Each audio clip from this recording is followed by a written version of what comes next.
राधे राधे दोस्तों, श्री बांके बिहारी की कृपा आप पर और आपके समस्त परिवार पर सदा बनी रहे।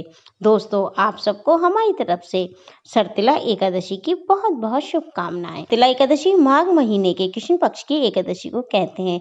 इस दिन भक्त 6 तरीकों से तिल का उपयोग करके भगवान विष्णु की पूजा करते हैं। सरतिला का अर्थ ही 6 तिल होता है, इसलिए इस एकादशी का नाम सरतला एकादशी पड़ा। इस व्रत में तिलों का विशेष महत्व होता है। तो दोस्तों, हम जानेंगे इस वीडियो में कि तिल का क्या महत्व होता है, सरदशी एकादशी का क्या महत्व है, इसकी पूजा का शुभ मुहूर्त क्या है, इसका पारण आपको कब करना है, वह एकादशी वाले दिन आपको भगवान विष्णु की पूजा किस तरीके से करनी चाहिए। तो दोस्तों, ये वीडियो आपके लिए बहुत महत्वपूर्ण है, इसे आप लास्ट तक जरूर देखिएगा। अगर आपको वीडियो अच्छी लगे तो इसे लाइक और मेरे चैनल पर अगर आप पहली बार आए हैं तो इसे सब्सक्राइब जरूर कीजिएगा। पद्म पुराण के अनुसार सरतिला एकादशी पर भगवान विष्णु की पूजा और तिल का भोग महत्वपूर्ण होता है।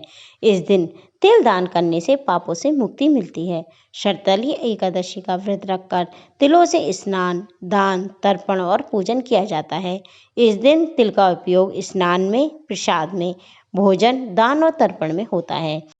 तिल के अनेक उपयोग के कारण ही इसे सरतिला एकादशी कहते हैं। मान्यता ये है कि जितने तिल दान करेंगे उतने ही पापों से आपको मुक्ति मिलेगी। सरतिला एकादशी भगवान विष्णु की प्रिय एकादशी तिथियों में से एक मानी जाती है। इसका व्रत रखने से सभी मनोकामनाएं पूर्ण होती हैं, घर में सुख समृद्धि आती है। इस व्रत को करने से दरिद्रता और दुखों से मुक्ति मिलती है।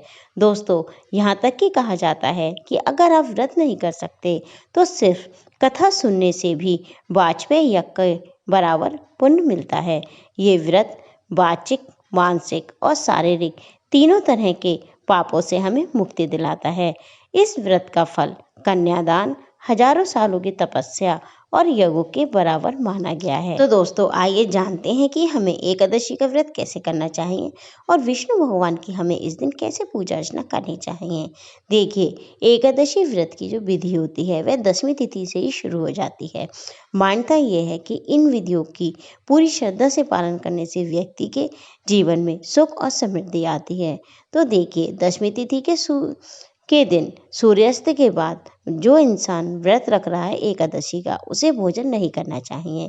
नारद पुराण के अनुसार इस दिन व्रत रखने वाले व्यक्ति को सुबह जल्दी उठकर अपने दैनिक कार्यों से निवृत्त होकर तिलयुक्त जल से स्नान करना चाहिए। अगर आप ठंडे पानी से स्नान करने में सक्षम नहीं हैं तो आप गर्म पानी से स्नान कर सकते हैं, इसका कोई भी विचार नहीं है। स्नान करने के बाद भगवान विष्णु का ध्यान करें और व्रत का संकल्प लें। अब आप एक चौकी पर साफ कपड़ा लाल या पीले रंग का बिछाएं। भगवान विष्णु को पीला रंग बहुत अधिक प्रिय है, इसलिए आप पीले रंग का कपड़ा बिछाएं। उसके बाद भगवान विष्णु की अगर आपके पास मूर्ति है तो मूर्ति को पंचामृत से स्नान कराएं। उसमें तिल अवश्य होने चाहिए। अगर आपके पास चित्र है तो चित्र को स्थापित करें और गंगा जल और तिल दोनों का छिड़काव मूर्ति के या चित्र के आसपास करें।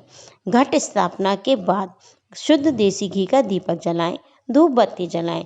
भगवान को तिल की कोई भी मिठाई, फूल आदि अर्पित करें। अब आपको सरतिला एकादशी की व्रत कथा या तो पढ़नी चाहिए या सुननी चाहिए।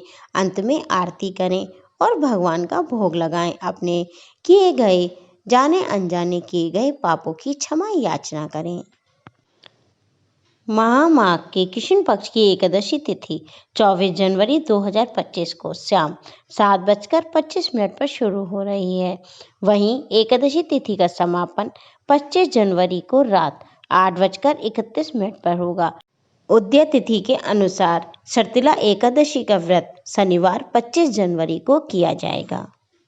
पंचांग के अनुसार सरतिला एकादशी व्रत का पारण 26 जनवरी को सुबह 7:12 से लेकर 9:21 तक है। इस मुहूर्त में एकादशी का व्रत का पारण आप कर सकते हैं। अगर आप एकादशी का व्रत नहीं भी कर रहे हैं तो आपको एकादशी तिथि पर कुछ बातों का विशेष ध्यान रखना चाहिए।